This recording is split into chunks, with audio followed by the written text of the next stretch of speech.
이 시간 함께 예배드리는 모든 성도님들을 축복합니다. 우리 믿음을 가지고 아멘으로 응답하시기 바랍니다. 평안하십시오. 성령 충만하십시오. 이 시간의 말씀을 통하여 함께 믿음을 지키고 함께 믿음을 격려하면서 믿음의 온전함을 이루어 나가는 우리 더 함께 성도님 모두가 될 수 있기를 간절히 축복합니다. 저에게는 라이벌이 있습니다. 제 아내가 오랫동안 좋아했던, 그리고 지금도 좋아하는 한 남자 라이벌이 있습니다. 그 남자의 이름은 성시경입니다. 가수 성시경이죠. 어젯밤 TV에서 성시경 콘서트 실황이 방송되었습니다. 아내는 아침부터 기다리다가 TV 앞에 앉아 넋놓고 보았습니다. 정말 행복하게 보더라고요. 거기까지는 좋았습니다. 누구나 평생 좋아하는 가수 하나쯤은 다 있기 마련이잖아요. 그런 가수의 콘서트가 집에 TV에서 나온다는데 그렇게 좋아하면서 보는 건 당연한 겁니다. 이해합니다. 충분히. 그런데 저의 마음에 큰 돌을 던진 것은 성시경도 아니고 저의 아내도 아니었습니다. 진짜 적은 따로 있었으니 바로 제 딸이었습니다. 딸이 엄마 옆에서 또 콘서트를 같이 보고 있을 때 제가 말했습니다. 성시경은 아빠하고 동갑이야. 친구야, 친구. 실제로 동갑입니다. 79년생. 물론 친구는 아닙니다. 왜 그렇게 말했는지는 모르겠어요. 아마 그냥 성시경하고 뭔가 공통점 하나 찾으려고, 그래서 뭔가 비교의 대상이 좀 돼보려고, 그래서 비슷한 점을 찾으려고 그래서 얘기했던 것 같습니다. 그런데 딸은 가만히 TV를 보다가 이렇게 말을 하는 거예요. 아빠하고 동갑이라고? 아빠, 성시경이 한참 어려 보여. 아빠가 40대면 성시경은 20대로 보인다니까? 제 딸이 조금이라도 제 마음을 이해했다면, 아니 그 상황에서 조금이라도 아빠를 생각했다면 반대로 이야기했었어야죠. 아빠가 훨씬 젊어 보인다고, 조금 더 거짓말 보태서 아빠가 조금 더 잘생겼다고 이렇게 위로해 줬어야 되는데, 딸은 팩트를 던지면서 저에게 큰 돌을 하나 던졌습니다.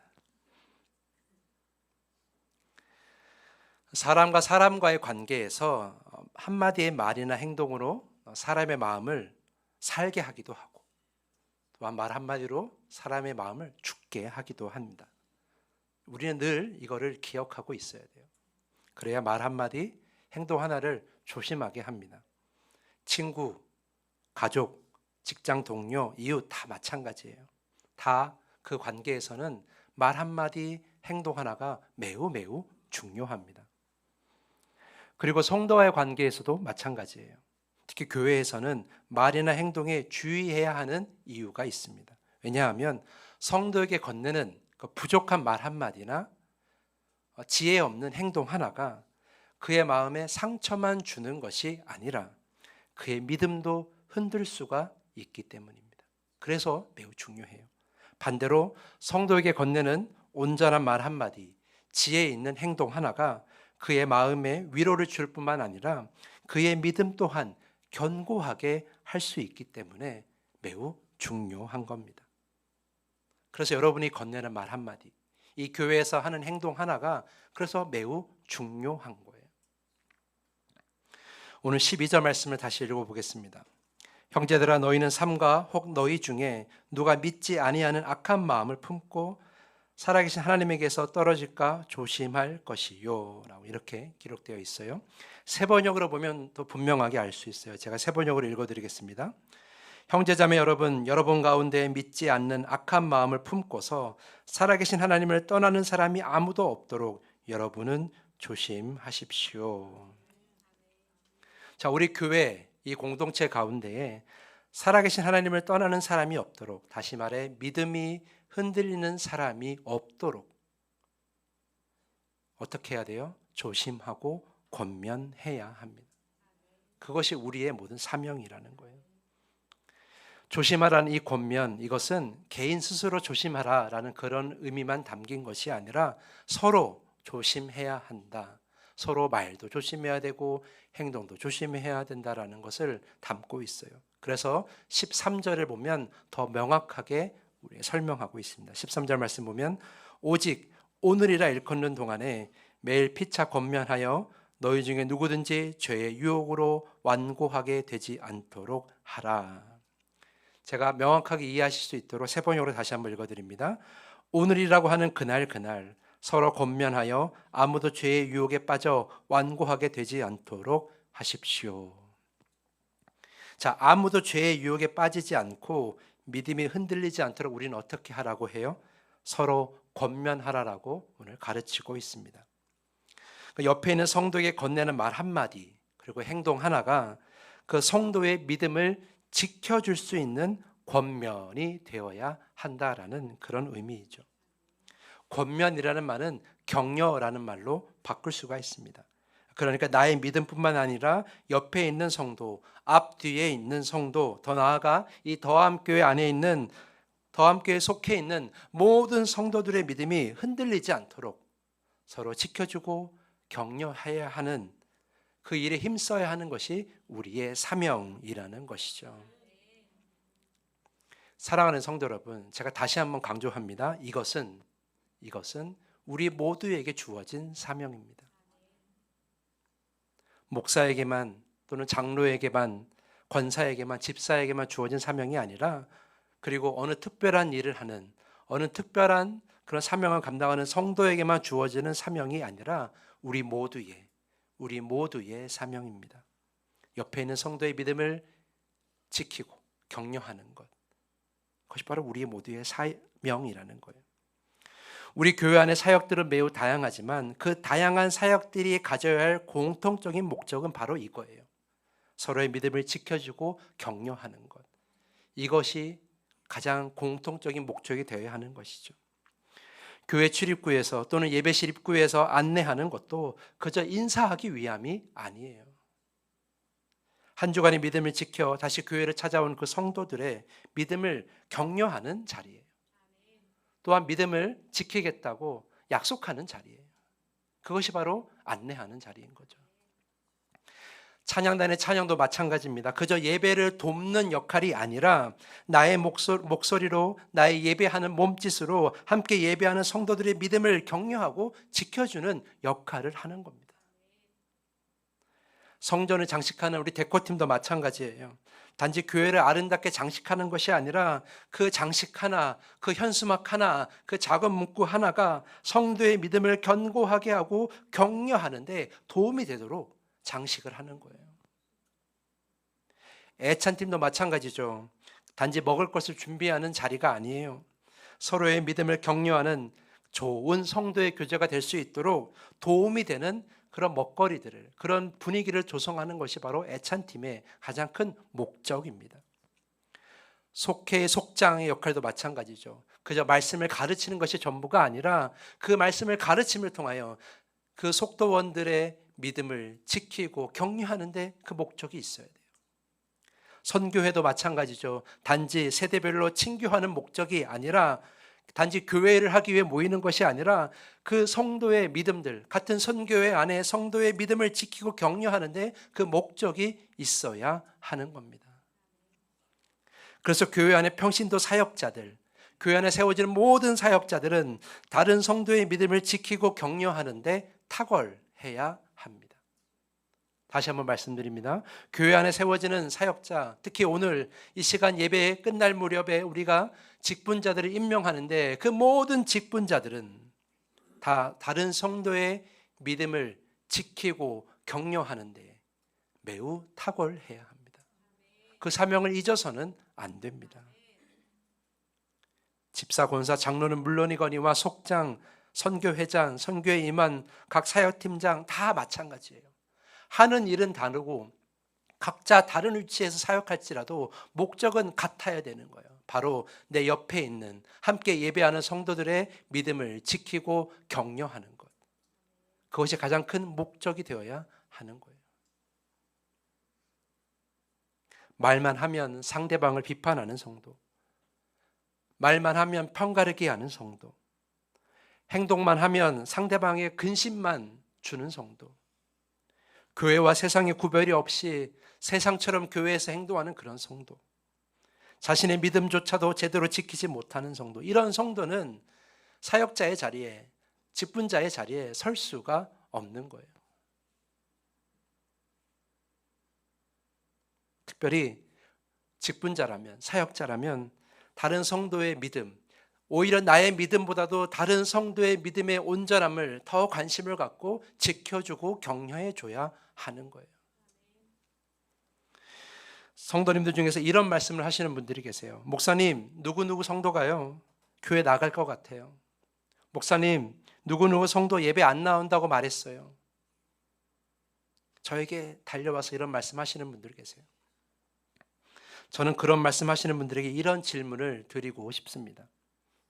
그런 이야기를 들었을 때 당신은 무엇을 하셨습니까? 그런 생각이 들었을 때 당신은 무엇을 하셨습니까? 그 성도의 믿음을 지키기 위해 당신은 무엇을 하셨습니까? 믿음이 흔들리는 성도를 지키기 위해 아무런 노력도 하지 않으면서 그저 뉴스를 전하듯이, 가십거리 전하듯이 무슨 일이 난 것처럼 헐레벌떡 달려와서 그렇게 얘기하는 성도님들을 보면 저는 그 마음을 가만히 지켜봐요. 과연 저 사람 마음에 그 성도를 격려하고 사랑하고 지키려는 마음이 있었는가?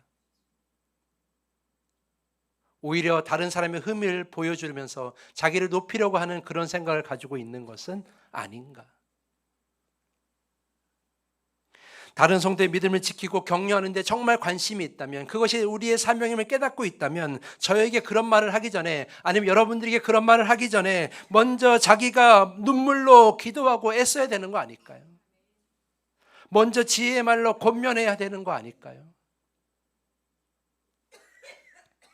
우리는 다 나의 믿음만 관심을 갖는 것이 아니라 옆에서, 뒤에서 함께 예배하는 성도들의 그 믿음에 관심을 가져야 돼요. 그 믿음을 지키고 격려해야 될 것이 우리의 바로 사명이죠. 책임인 것이죠. 사랑하는 성도 여러분, 다시 한번 강조하지만 우리가 한 교회 안에 속한 성도라면 다른 성도의 믿음을 지키고 격려하는 사명이 있습니다. 그리고 그 사명은 언젠가 해야 할 사명이 아니에요. 내일, 모레, 나중에 해야 하는 사명이 아니라 나에게 주어진 오늘이라는 시간에 반드시 순종해야 할 사명입니다. 13절 말씀 다시 보면 이렇게 시작합니다. 오직 오늘이라 일컫는 동안에 매일 권면하라라고 말이죠. 매일 서로 권면하라는 말을 하면서도 그 앞에 같은 의미의 오늘이라는 단어를 사용해서 설명하는 것은, 이것은 강조하는 거예요. 뭘 강조합니까? 이 사명을 놓치는 오늘을 만들지 말라라는 거예요. 내일도 있다고 생각하지 말고 오늘 반드시 서로의 믿음을 지키고 격려하는데 힘을 써야 된다고 강조하는 거죠. 오늘 내가 그 사명을 제대로 완수하지 못하면 내일이 있으니까 괜찮겠지 라고 이렇게 생각하지 말라라는 거죠. 오늘 내가 그 사명을 제대로 완수하지 못했을 때 하나님이 다음날 다른 기회를 주시는 것이 아니라 그 오늘의 그 사명을 완수하지 못한 것에 대한 하나님은 책임을 물으신다라는 거예요. 오늘 주어진 그 사명을 우리는 오늘 최선을 다해서 이루어야 한다라는 뜻이죠. 그러므로 우리는 매일매일 온전한 말과 지혜 있는 행동으로 성도들에게 다가가야 되는 거예요. 그들과 교제해야 되는 거예요. 그들에게 용기를 줘야 되는 거예요. 믿음을 잘 지킬 수 있도록 격려해야 되는 거예요. 그리고 그들의 믿음이 온전할 수 있도록 기도해야 하는 거예요.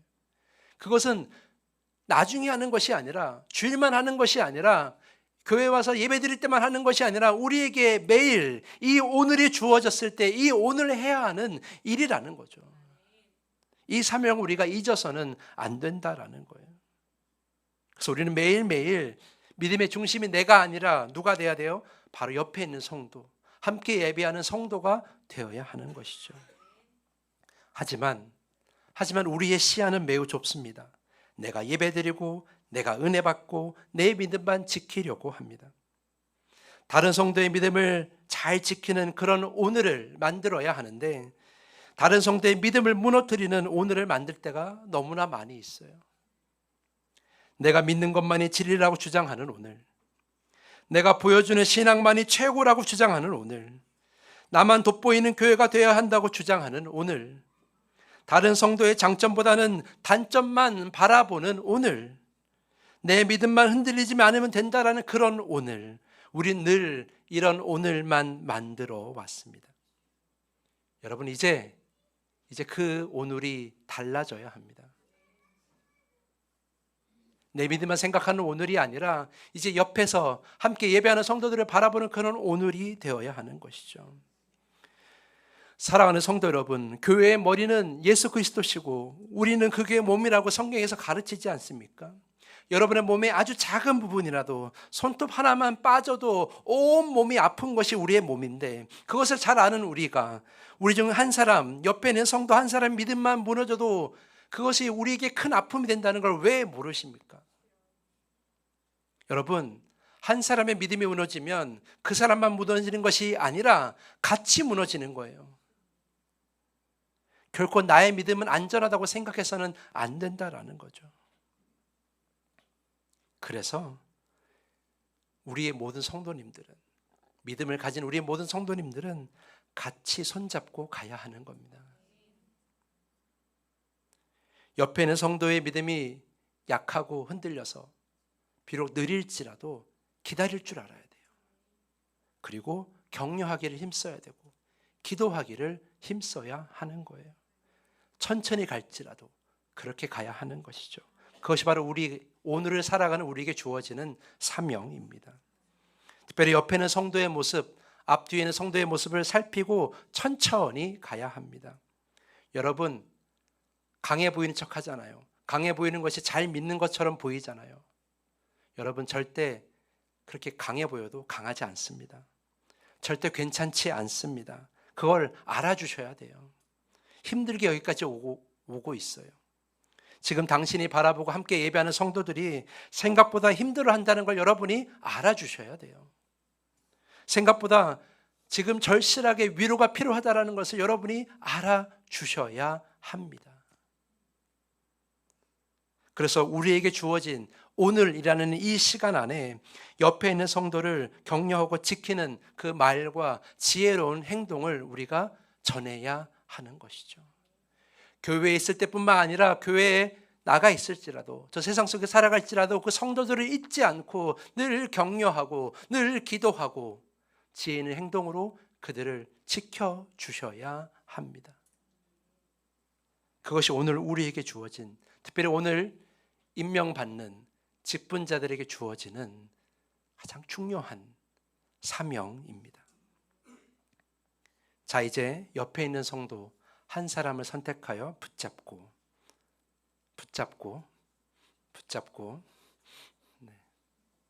바라보며 저를 따라서 말씀해 주시기 바랍니다.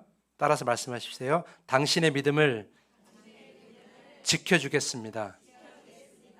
당신의 믿음을 위해 기도하겠습니다. 자, 마지막 당신의 믿음을 위해 헌신하겠습니다. 아멘. 네, 그렇습니다. 네. 직분자는, 사역자는 교회만을 위해 헌신하는 것이 아닙니다.